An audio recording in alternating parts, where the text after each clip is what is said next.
मैं हूं नीरज सचान।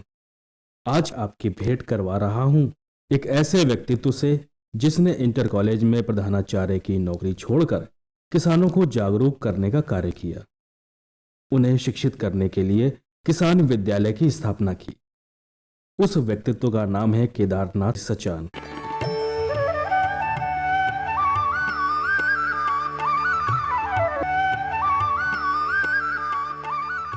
केदार जी, आपका बहुत स्वागत है।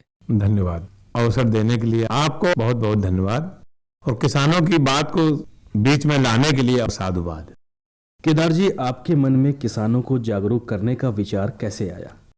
मैं एक सामान्य किसान परिवार में पैदा हुआ और मैंने देखा कि जो ये पूरी किसान बिरादरी है जिसकी पॉपुलेशन 55 से 60% है, जो खेती पर निर्भर है, वो दिन पर दिन पिछड़ती जा रही है। बच्चों के और प्रौढ़ शिक्षा के तमाम सारे कार्यक्रम चले, लेकिन जिस व्यवस्था पर लोग आधारित हैं उनकी पढ़ाई के लिए, उनके ज्ञान देने के लिए कोई भी अच्छा माध्यम नहीं था। अतः मुझे लगा कि किसानों को पढ़ाने के लिए किसान विद्यालय की स्थापना की जाए और वो हमने की। वहाँ महीने में एक दिन किसान आकर के विद्यालय में पढ़ते हैं और बाकी 29 दिन अपने खेतों पर काम करते हैं। जो किसान अच्छा काम करता था वही सबका उस दिन का टीचर होता था। सफल किसान ही वहाँ का टीचर होता था और वो तारीख महीने की एक दिन फिक्स थी 11, जिसमें किसी को कोई समाचार नहीं, कोई सूचना नहीं देना पड़ती थी। उससे किसानों की मदद के लिए हमने अपने नजदीक के चंद्रशेखर कृषि विश्वविद्यालय, कृषि विज्ञान केंद्र और कृषि विभाग की तमाम सारी योजनाओं और अधिकारियों से संपर्क किया। उनकी सेवाएं किसानों तक पहुंचाने का काम किया, जिससे उनके समृद्धि में, उनके ज्ञान में बहुत सारी बढ़ोतरी हुई। जी, यहाँ से शुरुआत हुई कार्यक्रम की। जब आपने किसान विद्यालय शुरू किया तो आपने किसानों को कैसे जोड़ा कि वो आपके विद्यालय में आए, आपके संपर्क में आए? किसानों को बुला के कृषि विश्वविद्यालय के वैज्ञानिकों को ले जाकर के उनके बीच में भाषण कराते थे और अपने खुद के फार्मों पर जो हम थे और हमारे मित्र थे उनके यहाँ डिमॉन्स्ट्रेशन करते थे। उन फसलों का प्रयोग किया, फसलों के उत्पादन लोगों ने देखा, टेक्नोलॉजी को समझा। उन्हें लगा कि इस टेक्नोलॉजी से, इन बीज के, अच्छे बीज के प्रयोग से हमारी उपज बढ़ती है, हमारी हालत बेहतर होती है। तो धीरे धीरे किसान उसमें जुड़ने लगे और नई नई चीजें जब उनके बीच में गई तो उसके प्रति उनका आकर्षण भी बढ़ा। किसान देख करके बहुत जल्दी फॉलो करता है। उसने जब देखा कि इससे लोगों की तरक्की हो रही है, लोग बढ़ेंगे, तो लोग जुड़ना शुरू हो गए। वैसे साधारणतया किसान किसी बात पर आसानी से विश्वास नहीं करते, फिर आप उनको कैसे विश्वास दिलाते हैं? जो किसान बिरादरी बहुत समय से धोखे में रखी गई हो, जिसके विकास के लिए कोई कार्यक्रम न चला हो, लेकिन भाषण बहुत दिए गए हो, तो उनके अंदर एक निराशा और कुंठा व्याप्त हो गई थी, जिससे किसान किसी बात पर जल्दी विश्वास नहीं करता था। हम किसानों के बीच में गए कि वो जानकारी लेकर के और उनके विकास का रास्ता लेकर के, उनसे हमने कुछ चाहा नहीं, हमने उन्हें मेंबरशिप उनसे कोई नहीं ली और अपना खुद करके दिखाया। जब उन्होंने देखा उसे तो लोग धीरे धीरे जुड़ने लगे। जी, जैसा कि सभी अभियानों में होता है कि शुरुआत में अनेक परेशानियां आती हैं, तो आपके भी इस किसान जागरूकता अभियान में परेशानियां आई होंगी, तो किस तरह की परेशानियां आई थी? किसान को उन्नतशील बीज उपलब्ध नहीं हो पाते थे, समय पर उन्हें खाद नहीं मिल पाती थी। इनकी वजह से तमाम सारे नए प्रयोग किसानों के बीच में असफल होने की स्थिति में आ जाते थे और जो किसान उत्पादन कर लेता था उसकी मार्केटिंग की भी एक बड़ी प्रॉब्लम आती थी। जी, जिसके लिए किसान समितियों से मिल करके, अधिकारियों से मिल करके उनकी बिक्री की व्यवस्था, उन्हें खाद पानी की मुहैया कराना और टेक्नोलॉजी देना, इनमें बहुत सारी समस्याएं लोकल लेवल पे थी, लेकिन जब हिम्मत रहती है तो किसान और किसान के लोग से दूर कर लेते हैं। जी, इसके साथ में और आपके आसपास के लोगों से किस तरह की परेशानियों का सामना करना पड़ा? हमारे साथ जो शुरुआत में 15-20 और 4-5 गांव के 25 किसान जुड़े, तो नई खेती के बारे में, नए प्रयोग के बारे में लोगों को मजाक लगता था और वो उन किसानों की हंसी उड़ाते थे। कभी कभी कुछ एक प्रयोग फेल भी हुए। जी, जैसे हम लोग को कुछ डिमांस्ट्रेशन हमें बाहर के मिले, जैसे मक्का का हाइब्रिड बीज सीड प्रोडक्शन, अरहर का सीड प्रोडक्शन, उसमें हम लोग बहुत सफल नहीं हुए क्योंकि हाइब्रिड सीड बनाने की टेक्नोलॉजी किसान के लेवल के लिए काफी कठिन थी। उससे थोड़ी निराशा भी होती थी बीच बीच में। लेकिन फिर हमें चंद्रशेखर कृषि विश्वविद्यालय का लाभ मिला। वहाँ एक हम लोगों ने फार्मर सीड प्रोडक्शन प्रोग्राम कराया साथ में। यहाँ हर साल सीड कम हो जाता था तो किसानों के बीच में प्रोग्राम गया और वहाँ से सीड प्रोडक्ट किया और हमने लोगों से ऐसे को दिया। इससे किसानों को एक भरोसा पैदा हो गया कि हम अगर बेहतर पैदा करेंगे हमारी बिक्री भी हो जाएगी, हमें कोई लाभ भी मिलता रहेगा। तो इन तमाम कठिनाइयों को पार करते हुए, चूंकि भरोसे के साथ किसान की भी मजबूरी थी उसको अपनी गरीबी से लड़ने की, तो लोग जुड़े और उसका फायदा भी लोगों को मिला। जी, आपने ये किसान विद्यालय कहाँ पर स्थापित किया? ये हमारा गांव बमनौती, ब्लॉक मलासा, रमाबाई नगर, जो पहले कानपुर देहात था रमाबाई नगर हो गया है। तो हमारे गांव में ही, हमारे ट्यूबवेल पर ही किसान विद्यालय है। वहां पर बैठने के लिए कृषि विभाग ने 15 कुर्सियां, एक बाल्टी, 4 गिलास, एक मग्घा, एक दरी और एक ब्लैक बोर्ड, ये सारे मुहैया कराए हमारे कार्यक्रम को देख करके। तो वहां जब किसान आते थे, कुर्सी में बैठते थे, ब्लैक बोर्ड में उनकी पढ़ाई होती थी। उससे किसानों को बड़ा उत्साह बढ़ा और हम लोगों ने बैरोमीटर और थर्मामीटर लगाया फसल के लिए। जी। मौसम विज्ञान से हम लोगों ने कुछ जानकारी हासिल करी कि जो मौसम की एक सप्ताह पहले एक रिपोर्ट हमें मिल जाती है, आज भी मिल जाती है, उसे हम किसानों के बीच में वितरित कर देते हैं कि इस सप्ताह इतनी वर्षा होगी, हम इस तरह खेती कौन से काम करें, बुआई करें ना करें। इससे जो नई टेक्नोलॉजी के आने से किसानों को के बीच में जो काम हुआ, उससे किसानों का विश्वास बढ़ा और उत्साह भी बढ़ा। उन्हें शौक भी लगी कि ये भी जानकारी हमें मिल जाएगी तो हम बहुत कुछ कर लेंगे। जी। केदारनाथ सचान जी, आप किसानों के बीच में रहते हैं और उनसे निरंतर संवाद करते रहते हैं, तो किस तरह की परेशानियां आपके सामने आती हैं जो किसानों के बीच में हैं? किसान की जो सबसे बड़ी समस्या है वो है समय पर उसे खाद पानी न मिलना और उसके माल का बिक्री न होना। जो खरीद केंद्र है हमारे कुछ सप्ताह ही चलते हैं, किसान उस वक्त नहीं बेच पाता है, उसे आवश्यकता नहीं होती लेकिन मजबूरी में बेच देता है। और ये जो दिक्कत है, दूसरी समस्या एक लोन की भी है, पैसे की भी है।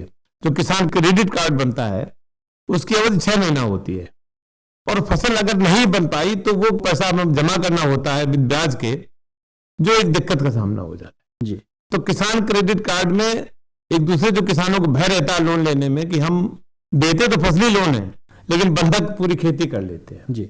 ये भी किसानों के बीच में एक भय का कारण है। हमें फसल लोन अगर देते हैं तो फसल ही बंधक बनानी चाहिए, ना कि हमारी जमीन। जी। किसान आत्महत्या की ओर कदम बढ़ाते हैं, तो इसका क्या कारण है? किसान की जब एक फसल डूब जाती है तो वो पिछले साल और अगले साल के लिए बर्बाद होता है। वो अपने पीछे साल का संचित बीज और खाद पानी का पैसा, निराई गुड़ाई का पैसा सब अपने आने वाली फसल लगा देता है। और जब उसकी फसल डूब जाती है तो पिछले साल की कमाई जाती है और आने वाले साल के खर्चे की जो भयानकता है, बच्चों की पढ़ाई, कपड़े लत्ते और सारे काम, उनका जो वो दृश्य देखता है अगले साल का, तो वो एकदम ठगा महसूस करता है और आत्महत्या के लिए प्रेरित होने लगता है। दुनिया की किसी इंडस्ट्री में ऐसा नहीं होता कि किसी का एक बैच खराब हो जाए तो पीछे का नुकसान हो जाए, लेकिन खेती के साथ ये है कि अगर एक फसल जाती है तो किसान पीछे से टूटता है और आगे तक के लिए टूटा बना रहता है। जी। उसके अगले साल के लिए पीछे खाद पानी भी कुछ नहीं बचता है। ये किसान के लिए सबसे दारुण स्थिति है और इससे किसान को निजात दिलाने के लिए शासन को कुछ सोचना पड़ेगा, कुछ करना पड़ेगा। इसके लिए आपकी संस्था क्या कार्य कर रही है? हम सरकार से मांग कर रहे हैं कि किसानों में खेती के लिए किसान उत्पादन गारंटी योजना चलाई जानी चाहिए। जिस तरह से नरेगा चलता है, रोजगार गारंटी योजना, किसान उत्पादन गारंटी योजना अगर चले और किसान के श्रम का मूल्य अगर उसे मिल जाए तो आने वाले खतरों से मुक्त हो जाएगा और जमीन के प्रत्येक हिस्से में उत्पादन सुनिश्चित हो जाएगा। भारत में 3 तरह के किसान हैं। एक वो छोटे और मझोले किसान जो अपने स्वयं खेती करते हैं, दूसरे वो किसान जो खेती के मालिक तो हैं लेकिन किसी शहर में व्यापार या नौकरी करते हैं, वो खेती अपनी बटाई और तिहाई कराते हैं। जी। तीसरा वो किसान है जो बहुत बड़े हैं और अपने धन के दम पे खेती खरीदते हैं और फार्म हाउस बनाते हैं। उसमें ना वो खेती करते हैं ना किसी को करने देते हैं। जी। उन पर खेती उनकी बही खाते करते हैं। तो किसान जो हमारा हाथ से खेती कर रहा है उसके लिए हमें सारी योजनाएं लानी पड़ेंगी और इक्विपमेंट हमें उनके सस्ते देने पड़ेंगे। खेती का बंटवारा भी रोकना पड़ेगा। अगर खेती का बंटवारा नहीं रुका तो आने वाले वक्त में कोई किसान नहीं बचेगा जो अपने हाथ से करे। फिर ये बड़े बड़े पूंजीपति खेतों के मालिक हो जाएंगे और ये एक नया क्लास बन जाएगा। पुराना जो किसान है वो एकदम नष्ट के कगार पे हो जाएगा। जी। आपने जो किसानों को जागरूक करने की मशाल रोशन की है, तो आज कितने किसान उससे लाभान्वित हो रहे हैं? 250 किसान हमारे विद्यालय से, 250 किसान हमारे विद्यालय जुड़े हुए हैं और विभिन्न उत्तर प्रदेश के विभिन्न जिलों के हैं। बलिया, शाहजहांपुर, जौनपुर, वहाँ के सब किसान हैं और वो हमारी संस्था के सदस्य हैं। वहाँ हम लोग लगातार महीने 2 महीने एक बार जाते रहते हैं और मीटिंग करते रहते हैं। जी। वहाँ के लोकल विभाग से उनकी मदद दिलवाना और नई नई जानकारियां देना, उन्हें टूर में शामिल करवाना, ये सारा काम लगातार चलता है। तो टूर से लोगों को बहुत सारी जानकारी होती है। इसमें शासन भी तमाम सारी योजनाएं चला रहा है, उससे भी किसानों को लाभ मिलता है और प्रेरित करना हमारी संस्था का काम है। जी। तो जैसे कि आपने कहा कि भ्रमण से उनको फायदा मिलता है, तो उसके लिए आप क्या करते हैं? उसके लिए शासन में जो तमाम सारी योजनाएं होती हैं उनसे मिल करके जो टूर का डेट होता है, जो प्रोग्राम होता है, वो किसानों तक पहुंचाते हैं और अधिकारियों से मिल करके उनको भेजने की व्यवस्था कराते हैं। कहाँ पर? विभिन्न जगहों में जो बहुत सारे जो खेती के केंद्र हैं, जैसे राष्ट्रीय दलहन अनुसंधान केंद्र है, राष्ट्रीय पशु अनुसंधान केंद्र है, राष्ट्रीय चारा अनुसंधान केंद्र है, इन सारे जो नेशनल रिसर्च सेंटर हैं वहाँ किसान जाते हैं। सरसों अनुसंधान केंद्र भरतपुर है, वहाँ किसानों टूल ले जाते हैं और वहाँ जो लेटेस्ट टेक्नोलॉजी है, जो लेटेस्ट जानकारी है सीड की और टेक्नोलॉजी की, वो किसानों को हासिल करवाने में कोशिश करते हैं, की मदद करते हैं। जी, आज नौजवान खेती से अलग होता जा रहा है और आपका सपना है कि नौजवान खेती से जुड़े, तो इसके लिए आप कौन से प्रयास कर रहे हैं? खेती में जो सबसे कठिन बात है, जो जॉब ऑफ नेचर है, जो काम करने का तरीका है, वो बहुत रफ है और बिना किसी इक्विपमेंट के है। दुनिया की हर इंडस्ट्री बिना औद्योगिक यंत्रों के नहीं चलती है। खेती पर ऐसे कोई छोटे छोटे यंत्र नहीं है जिनसे आदमी निराई गुड़ाई कर सके, तो उसका बड़ा अभाव है। जो भी मशीनें बहुत पुराने समय की है और बड़ी बड़ी हैं, उन्हें छोटा किसान इस्तेमाल नहीं कर सकता। आज ट्रैक्टर की कीमत 4.5 लाख रुपए है, रोटावेटर आज 60,000 रुपए का मिलता है, कल्टीवेटर की महंगाई है। हमारे छोटे किसानों के लिए छोटे यंत्र नहीं है और उन यंत्रों में सब्सिडी दी जानी चाहिए और किसानों को यंत्रों की ट्रेनिंग दी जानी चाहिए। तो निराई गुड़ाई के लिए आज हमारे पास कोई साधन नहीं है और आज पढ़ा लिखा बच्चा धूप में मेहनत में उतना काम नहीं कर सकता। तो हमें उस वर्ग के हिसाब से हमें मशीनीकरण करना पड़ेगा खेती का, तभी पढ़े लिखे बच्चे खेती में काम कर सकते हैं, अन्यथा नहीं कर पाएंगे।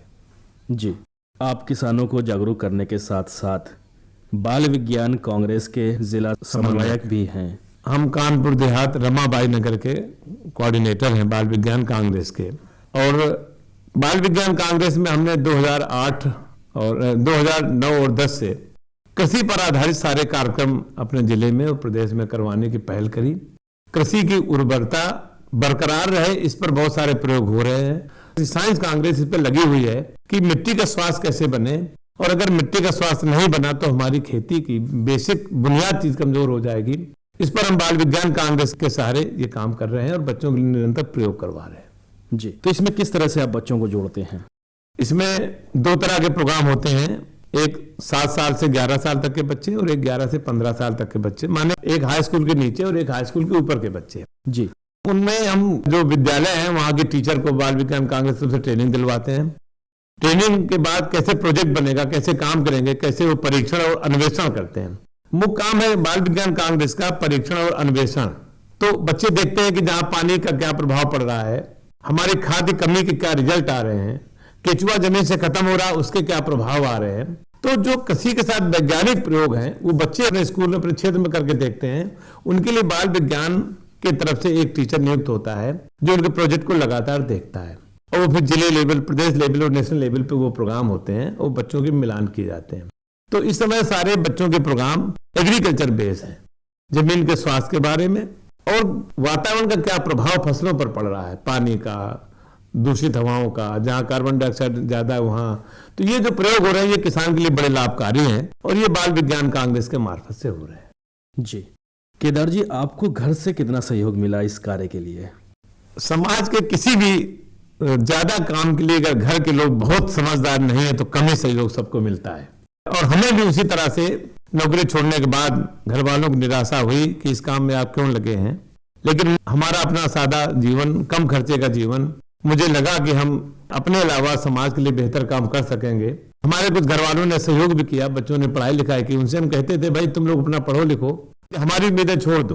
तो बच्चों ने उसे मदद की और हमारे बच्चे आज की तारीख में तीनों इंजीनियर हैं और हम काफी घर से फ्री हैं और इनके बीच में काम कर रहे हैं। जी, आपने गमलों में सब्जियां उगाने का एक अभियान शुरू किया है, वो क्या है? एक हमारा प्रोग्राम है कि 50 गमले में आदमी पूरे साल सब्जी खा सकता है।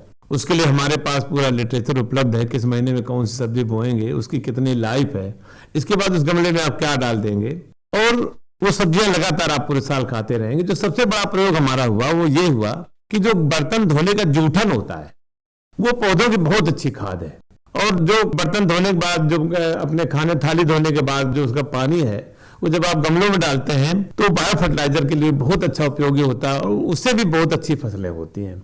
तो घर में गंदे पानी का इस्तेमाल, पर्यावरण का सुधार और मुफ्त में बैठे सब्जी, ये एक ऐसा मिशन है कि मार्केट की मिलावटी चीजों से बच सकते हैं, स्वस्थ सब्जियां खा सकते हैं और थोड़ी देर घर में केवल हमें आधा घंटा सुबह और आधा घंटा शाम काम करना होता है, जो हमारे लिए बहुत स्वास्थ्य के लिए बहुत बेहतर है। इस प्रोग्राम को हम बड़े पैमाने पर करना चाहते हैं। अभी तो हमारा छोटे स्तर पर शुरू है, लेकिन इसको जैसे हमारे और साथी जुड़ते जाएंगे, इसको हम बड़े पैमाने पर करने की योजना बना रहे हैं।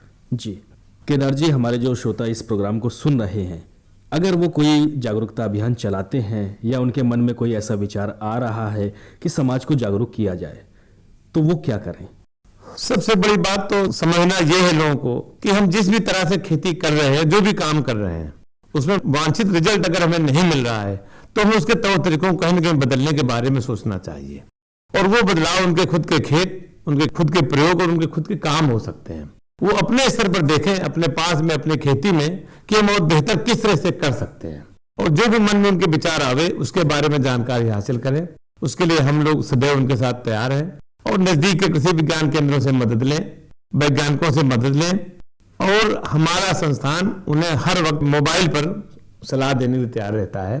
किसान और नौजवान ये खुद देखें कि हम अपने काम में बेहतर कैसे करें, कैसे हम मार्केट की निर्भरता कम करें। बाजार हमारे खर्चों को सीमित करता रहता है। बाजार से जितना भी बच के हम रहेंगे, अपने आत्मनिर्भर जितना ज्यादा बनेंगे, उतने ज्यादा हम सुखी रहेंगे, उतने ज्यादा हम बेहतर बनेंगे। तो आत्मनिर्भरता हमारे लिए बहुत आवश्यक है। इस तरफ किसानों को सोचना चाहिए। यानी कि हमारे जो श्रोता सुन रहे हैं, अगर वो जागरूकता अभियान शुरू कर रहे हैं तो सबसे पहले वो आत्मनिर्भर बने, यानी खुद को उस स्थिति में लाए कि वो दूसरों को जागरूक कर सके। जी, और बिना आत्मनिर्भर बने, देखिए, जो भी आदमी इस सृष्टि में पैदा होता है, सबसे पहले अपनी सुरक्षा देखता है, इसके बाद सुख से जीने का प्रयास करता है। तो ये जो सुख से जीने का प्रयास है, ये हमारे विकास का पहला चरण होता है। जी, इसके तरफ लगातार सोचना हमारा पहला काम होता है। सबसे पहले काम के पहले विचार होता है। तो विचार हमारे अंदर आना चाहिए कि हम अपने जीवन को बेहतर कैसे बनाएं और हमारी बाधाएं कहाँ हैं। अपनी परेशानी और अपने विकास का रास्ता हर आदमी को स्वयं समझ में आता है, वो कर पाए उसे या ना कर पाए। जी, तो हमें देखना चाहिए कि हमारे विकास में कौन सी बाधा है और हम उसे कहाँ कहाँ से मदद लें। हम बाजार पर, दूसरों पर हर तरह की निर्भरता को कम से कम करें। जी, ये हमारे श्रोताओं के लिए एक सलाह होगी और हमारा संदेश हो। जी। तो ये थे केदारनाथ सचान जी, जिन्होंने किसान विद्यालय स्थापित करके किसानों को जागरूक करने का कार्य किया और साथ ही बाल विज्ञान कांग्रेस से जुड़ करके बच्चों में कृषि और विकास के प्रति लगाव पैदा करने का कार्य कर रहे हैं। धन्यवाद।